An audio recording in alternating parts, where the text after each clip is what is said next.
Owie, ow, mommy, mama, ma.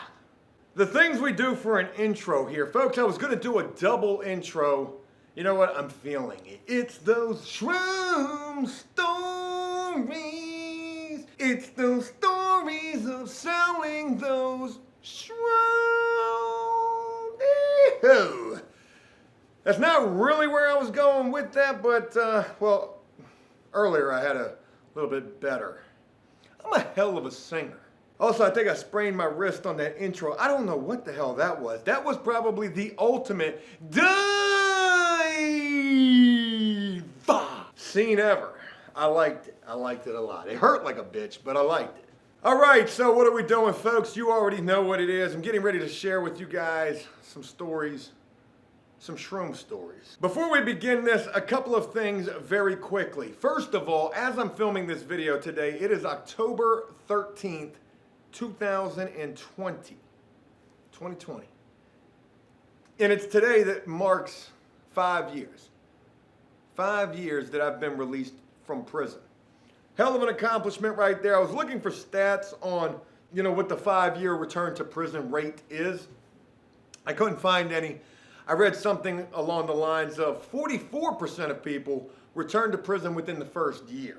So it's really seeming like that first year is really tough.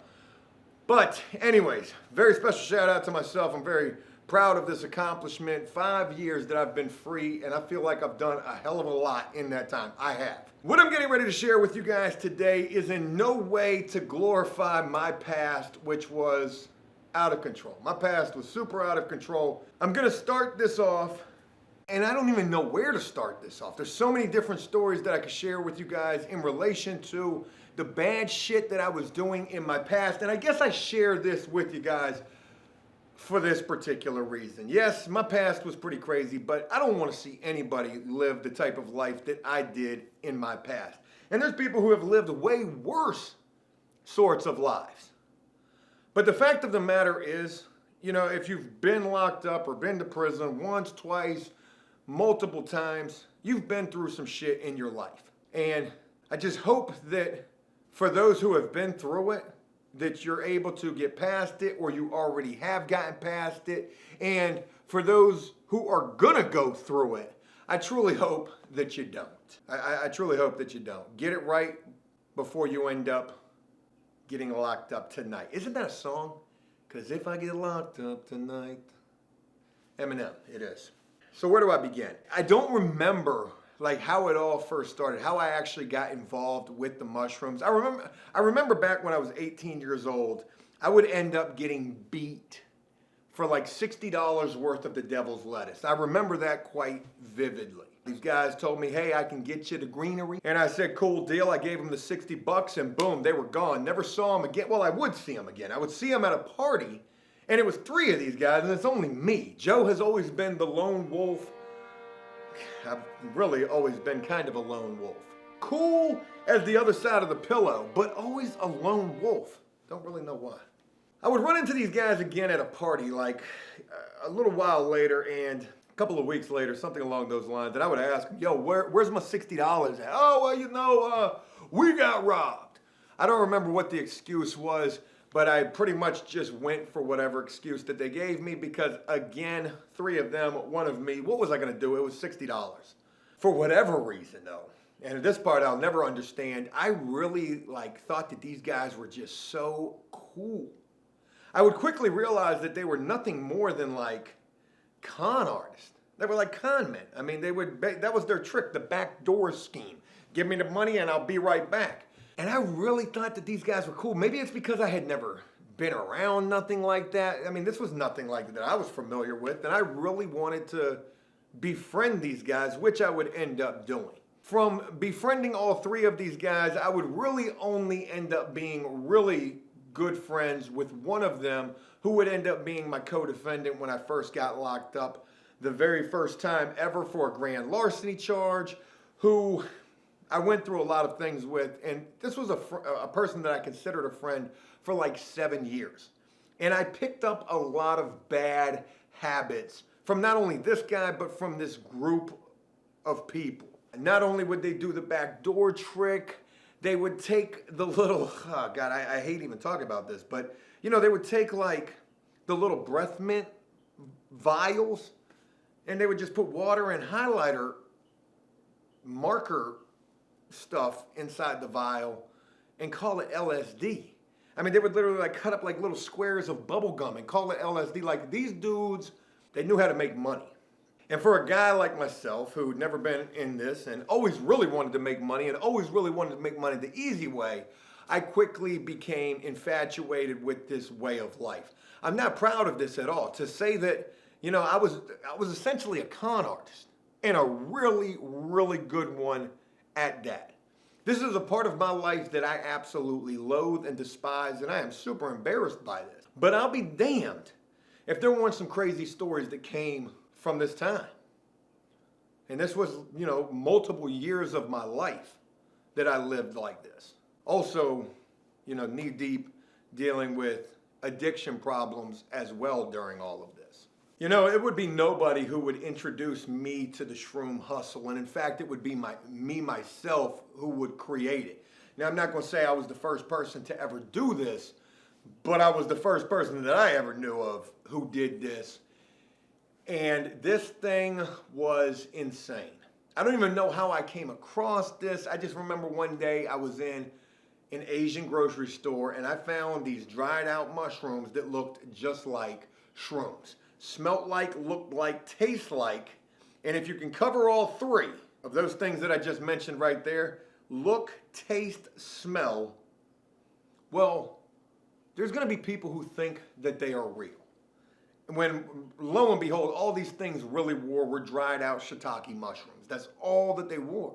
When I found these things, I bought like every pack that I could. I think you could get, and I can't remember the exact number, I think you could get like, a pack was like, let's just say it was like 8 or 10 ounces. You could get that for like $7.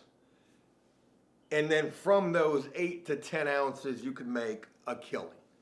You could basically set the price in terms of, what it would be for the shrooms. Again, like I had mentioned, this was something that I did for many years of my life. Whenever the times were tough, hell, the times didn't even have to be tough. It was the shrooms that made the times not so tough. And there are specific times that I can remember where I absolutely crushed it. And I'm going to share one of those times with you guys right now. This was definitely in the earlier stage of the shroom game, and this was just a really crazy couple of days is really all it ended up being. I was doing really, really bad during this time, and it was getting ready to be July the 4th, so let's just say it was like July 1st. And I remember this, and this was years ago, I had to be like, 18? 21, something like 22, somewhere around there. I can't remember exactly how old I was.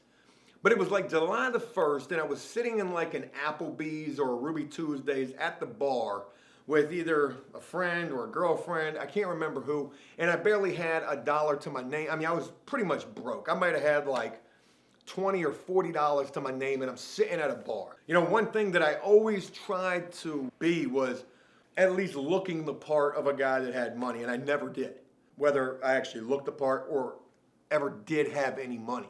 But I was sitting at this bar in this restaurant, and I ended up on the phone with my brother. Now, back during this time, and hell, through most of our lives, at least our adult lives, me and my brother's relationship has been distant at best, but it's not been bad. I mean, there's been a couple of times when it's been bad, and that's been because of me and always, getting in trouble. But I ended up on the phone with my brother. I probably called him and said, hey, what are you doing for 4th of July? And, one thing led to another, and he would actually end up coming to pick me up. Like for him, this was an hour drive. He came and picked me up on July the 3rd, or maybe the 2nd, for me to come spend 4th of July with him. Now, if I was 21 or 22, my brother's 3 years younger than me, so he was probably like 18 or 19 years old during this time. He had his own place. And my brother has always done really well for himself, but this was him just becoming an adult, just getting his own place, and maybe that's why I wanted to go see him, to go see the new place. Well, the piece of shit me that I was, my brother would come pick me up, but I had ulterior motives, or at least the thought of an ulterior motive. I never went, at this point, I never went anywhere empty-handed. I always kept the pack on me. And by the pack, I mean like at least half a pound to a pound of individually bagged up Uzi Wops of the shrooms. And real quick disclaimer to all of this as well. This is not incriminating me talking about this. I could be making all of this up as I go. Which, for the sake of this, for anybody who might try to get me locked up, that's what this is. I'm a very, very good storyteller. My brother comes and picks me up. I got the whole pack up on me. I got the loud pack of the bunk mushrooms. Now, I've got no real, game plan as to what I'm going to do. I don't know anybody where my brother lives at. I have no real plan that I'm even going to do anything with these. But if the opportunity presents itself, well, then we'll see where that opportunity takes us. We get to my brother's place. I'm not there maybe an hour. I don't think I was there an hour. We went inside. Oh, yeah, nice place you got here, Dave. My brother's name is Dave. Nice place. So we wanted to get to drinking. And my brother didn't have any soda. He likes rum and Coke. So we had to go to the store to get some Coke. Coca-Cola, not the Fire Pow Pow. As we are leaving, getting ready to get into my brother's vehicle, I see this truck come flying down the street with all these crazy looking white folks hanging out the back. Now, I'm a white guy, all these crazy looking dudes just hanging out this truck. And I was like, yo, as I'm watching this truck drive by, I'm like, yo, there go the opportunity right there. Yo! I yell out, yo, I got the shrooms. I just said this. Joe, how did you know they weren't the police? You know, I had a method for that, but I'm not going to disclose that. Maybe if I write a memoir, I will, or maybe more so into this shroom story marathon. Maybe I'll tell you guys a little bit. This is not going to be a tutorial, okay? This is not going to be like the Wolf of the Asian market, not the Wolf of Wall Street. Nothing like, I'm not trying to teach you how to do this, okay? This is for educational purposes and entertainment value only. Don't do this. Not educational. Entertainment. Man, y'all know as soon as I yelled out, yo, I got the shrooms. Soon as I yelled out like that, this truck, hit the Jake brake.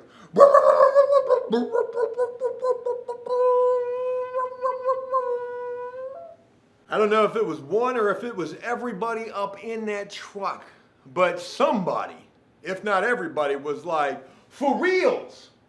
For reals? Well, they're not real, but I got shrooms. I wasn't lying about that. They're mushrooms. You know, that was the reaction that I would get a lot of the time. Like that over-animated, oh my God, I can't believe it. And maybe that's because these things are almost like unicorns. They're not the easiest things to find. You don't even know if they really exist or not. I don't know if unicorn's really a good analogy for mushrooms. Mind you, I'm supposed to be on the way to the store with my brother to go get soda. And all of a sudden, I'm surrounded by all these dudes who were like, yo, you got the shrooms for real? Yo, it's 4th of July, too. I'm trying to see them trails going off. I'm trying to be like up in the Matrix. You're going to be like that. Yes, you are. I was like a vacuum cleaner salesman going door to door. Could I interest you in any bunk mushrooms today?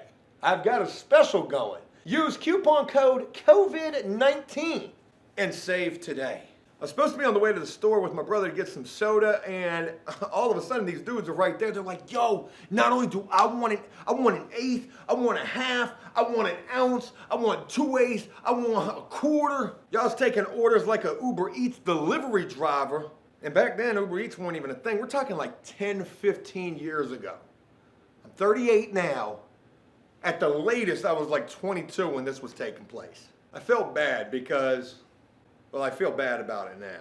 You know, when I think about this, my brother went all the way out of his way to come pick me up, to spend 4th of July with me, his older brother. We got this distant relationship, parents divorced, whatever it was. Joe was just a piece of dookie. Joe was legitimately a little dookie stain. And here I am standing outside getting ready to sell all of these fake mushrooms. And I was telling my brother, like, my brother's standing there right there like, what? You got what? You got mushrooms? You got some mushrooms for real? Nah, Dave, these ain't for you. These are gonna have to miss you right here. Hell, my brother was interested. Or maybe by then he already knew that that was something that I was doing, because this wasn't the very beginning, but it was pretty close to the beginning. Maybe I told him about it. Hell, I don't know. But anyways, like I try to remember back to like the look on his face when I'm telling him, hey Dave, I'm going with these complete strangers. That's where I'm going. You don't realize at the time, like, the little devastations, the little devastating moments in people's lives that you cause. Forget the people that I sold all the fake shrooms to. I was doing society a justice right there. I was cleaning up the streets. Maybe making you second guess doing drugs, because these certainly weren't those. I gotta believe that it was probably pretty, shitty, pretty upsetting to my brother that I was just gonna go and do what I was gonna do. And I would. I wouldn't even think twice about it. Back then it was like, again, a guy who ain't got nothing. 2 days ago, a day before, whatever it was, I was sitting in an Applebee's bar with $20 to my name, and I've got $40, $80, $120, $180, $220 right here. I mean, it's like I'm a stripper. It's like they getting ready to throw 20s at me. Make it rain on your boy. I wouldn't even think twice, and boom, I was off with these dudes. Didn't know these guys from Adam. Hell, they could have beat me up, jumped me, killed me, if they would have found out that the stuff was no good. But this would be an entire night of just ripping and running all over the place. Joe with my little burner phone. I'm calling back around the way to that girl who ain't worth nothing, who's probably with Jody number 10 right then and there as I'm out trying to, or at least originally thinking I was going to spend 4th of July with my family. Calling back feeling like I'm the man. Yo, hey, I got it. It turned into a really good trip. Just not going to be a good trip for these folks. In fact, there ain't going to be no tripping about it. But I'm riding around all night. I mean, it's one after another. These dudes' phone just keeps blowing up. Bing, bing, bing, bing. And we're just making hella moves. I was just stuffing money in my pockets all night long. And I remember at one point we stopped at like a 7-Eleven to get some beer or something. It was right before midnight. And I went into the store and I kind of like pulled out this wad of money. And I just had to stuff it back in my pocket. I didn't even want to count it. I didn't even want to count it right then and there. I felt like I had succeeded that night. And for a guy who, and this is I'm not saying what I'm getting ready to say to guilt trip or pity party at all. But just to give you guys an idea of my mind state back then, for a guy who hadn't accomplished nothing except, was just beginning to start getting locked up time and after time and then would end up going to prison. These little trivial successes, these nights where I was making a fair amount of money, these made it seem like it was all worth it to me. Letting my family down, forget that, I gotta go make money. I gotta try to be successful because I'm not. Because I'm not doing nothing right to deserve being successful. By the time the night was over, it was probably like, 1, 2 o'clock in the morning. I can't even remember. Like, whatever it was, I would end up getting dropped back off down the street from my brothers. I didn't want them to know where my brother lived at, so I just had them drop me off on the corner. I would end up walking to my brother's. I went in, my brother was already asleep. I laid down and I was counting the money that I made. And I made like a little bit more than $1,000. I had never really seen $1,000, but maybe like once prior to this, maybe twice. So, this was a huge success for me, this night was. Next morning, my brother woke up, asked me what happened. I was telling him, he was mildly like interested in what I was sharing, but the reality was he was probably just pissed off that I just had him drive out to get me for nothing. And as a matter of fact, I think my brother didn't even want to take me back home. I think I had to get another ride. I did. I had to have somebody come pick me up is exactly what I had to do. I think my brother actually kicked me out that morning, but I didn't care. I had over $1,000 in my pocket. You couldn't tell me nothing. I'm gonna be okay. I was plumb out of mushrooms. All I had was a crumpled up piece of paper in my pocket with a phone number on it, plus that $1,000+ for this guy, and I can't remember what his name was. Oh my God, I remember. but I can't tell you what his name was. So we're gonna call this guy Tim Tebow for the sake of, I just threw a name out there. Tim Tebow's a quite religious fella, but nothing like this guy. Tim Tebow was a guy that I had met the night prior. Obviously, I had his phone number in my pocket, and Tim Tebow was the guy who was getting all of the phone calls for all of these deals that were going down. So just for shits and giggles, I walked to a payphone. You know, maybe I didn't even have a cell phone at this time, because I remember this. I had to walk to a payphone to call the ride to come get me. And I just for shits and giggles, I wanted to call Tim Tebow. Because back then I was such a cynical, sadistic, maybe is a good way to put it. I was such a sadistic about this. Like, I would like to call for you to just cuss me out. Because, hell, it's the next day.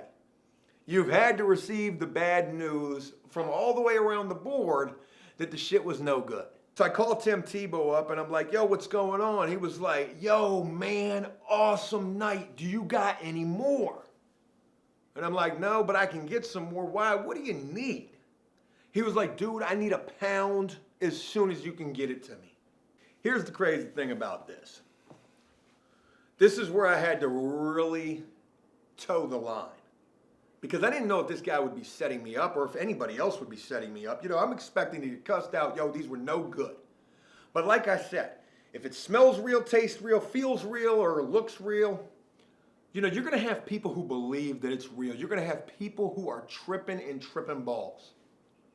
And the stories that I can share with you guys of those folks, they'll be coming in the future. Let's see if we can get this video to 5,000 likes. And go ahead and like this video if you think or thought or still think that Joe was, or continues to be a piece of shit. You see what I did right there? A little reverse psychology.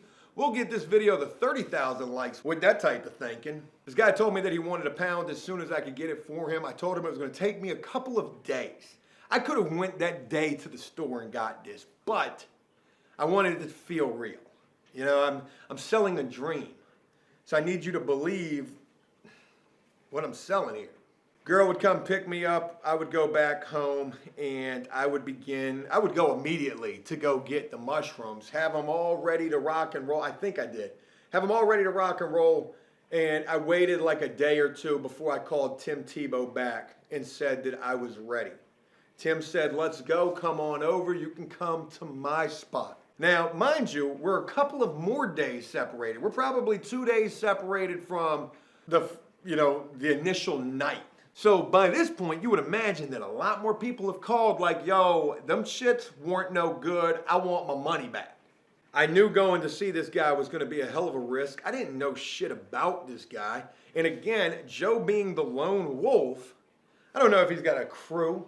I don't know if, I don't know nothing about this guy. I'm going to go do this deal. A whole pound. I'm going to sell him this whole pound. Oh my God, and I made a critical mistake. I made a critical mistake and I was still going to try to pull this off. Folks, I forgot about this. Tim Tebow would ask me about prices. He would say, how much for a quarter pound? And I would tell him $400. It's $100 at OZ. And again, we're talking about 15 years ago, so prices were, really crazy. And again, you could set the market with this. So that was what I said. I said $400 for a quarter pound. And he was like, oh my God, this is too good to be true. And we all know what the saying is with that. He said, well, how much for a whole pound? And because this conversation was so excited, I had just told him $400 for a quarter pound. He said, well, how much for a whole pound? I said, $800. And nowhere, folks, does that math add up at all. Tim Tebow said, wait a minute. Not wait a minute. Wait a minute. $400 for a cutie pie. $800 for an elbow. Where is the math at with this? Like, who devised these prices? And I feel like this whole deal is falling apart. It's crashing right there before my eyes. And I don't know what to do. I'm like, oh my God, I just messed up. I was talking way too fast. I wasn't paying attention. So I said, hey, look, here's the deal, man. I said, really, I'm getting pounds for the absolute low. I'm getting pounds for like $6.50. I said, if you buy a quarter pound, I'm going to charge you way more. But if you go ahead and help me unload these pounds, I'm going to give them to you for not much more of a markup. And even with that rationale and that explanation, it still makes zero sense. Why Tim Tebow chose to believe this, I'll never understand, but he did. Or at least he said that he did. Again, mind you folks, this could all be a setup. But Joe wasn't thinking about that. Joe was thinking about that $800 that I was getting ready to make selling this pound. So off we wore. Lone Wolf Joe, some girl, just some rando chick who was with me at the time.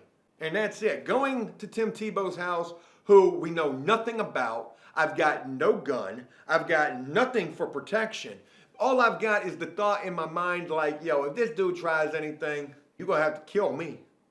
That was what I was thinking. I'm telling you, I could tell this story all day long and we could go some places. We could really go some places. But I'm going to wrap this up very shortly. It'll be left on a cliffhanger or with a to be continued, I guess is the best way to say it. We get over to Tim Tebow's house. We pull up. I've got a whole pound individually bagged up for this guy. And knock on his door. He opens the door. Hey, what's up? What's going on? Just a real gnarly type of a guy. And I'm not worried about this dude at all.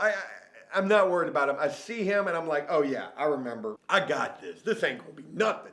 If there's a problem, I got this. And then we walked in his front door. And as soon as we walked in his front door, folks, I couldn't believe what I was seeing. We go up inside this dude's house and the first thing that I noticed are these two ginormous pit bull dogs. They're big as this. They're like this damn tall. And I'm like, yo, what the, there's some crossbred dogs? Like, what you breed that with, a horse, with a miniature pony? Damn, those some big ass pit bulls. But before I could even really notice too much of them, I noticed the second crazy thing, and that was the fact that there weren't any doors inside of the house. No doors at all. Just curtains. Curtains were your doors. And that was a big freaking red flag for me right there. I was like, whoa.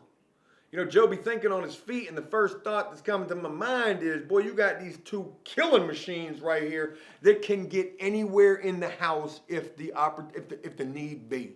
So then I'm thinking to myself, yo, what does Tim Tebow really do?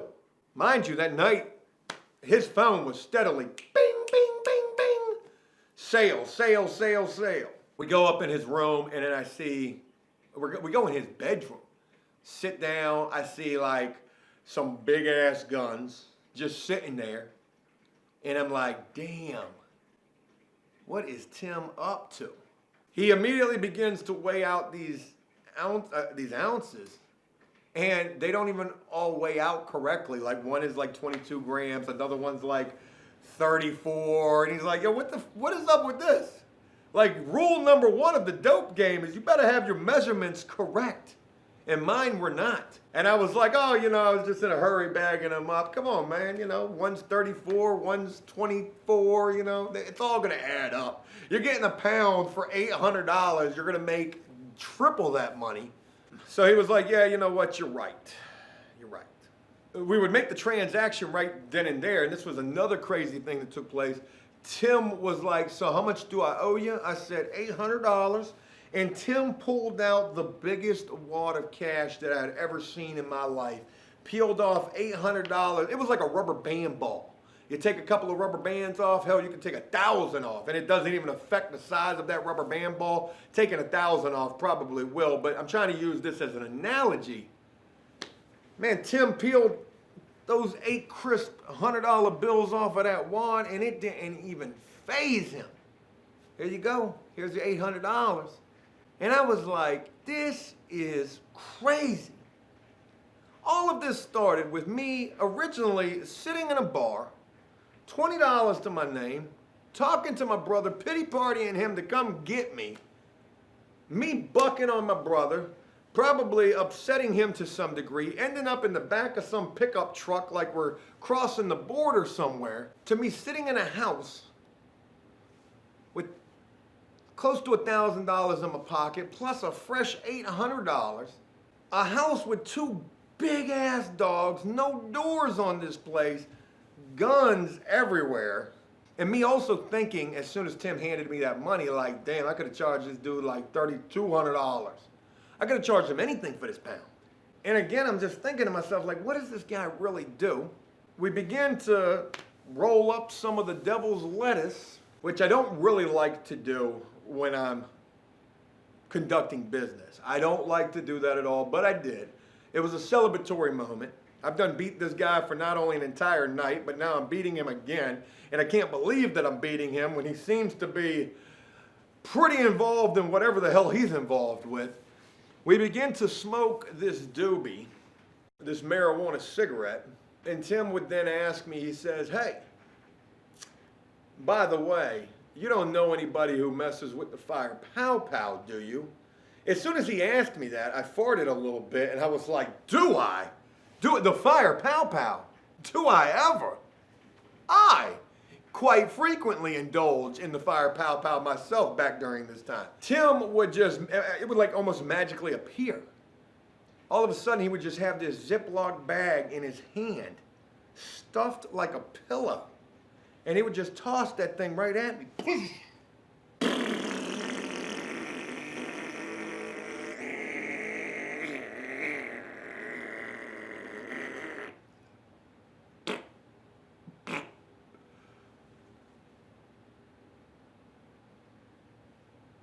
That's a lot of white girl right there. That's a lot of white girl. Tim, you didn't tell me you were Escobar.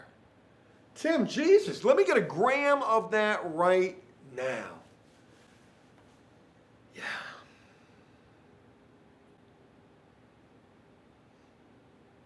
I'm going to go ahead and wrap this up on that to be continued note. There's more with Tim. And again, this is only just the beginning, folks.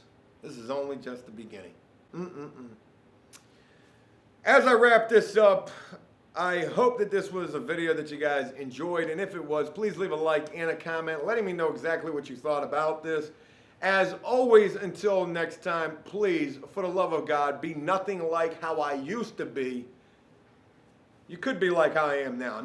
I'm not too bad right now. I'm actually doing pretty good legally. It took a long time to reach this point. And again, today makes 5 years exactly that I've been released. Folks, as always, until next time, enjoy life, the free world. Never take a moment for granted and make the most of every day. And real quick, help this video reach 5,000 likes.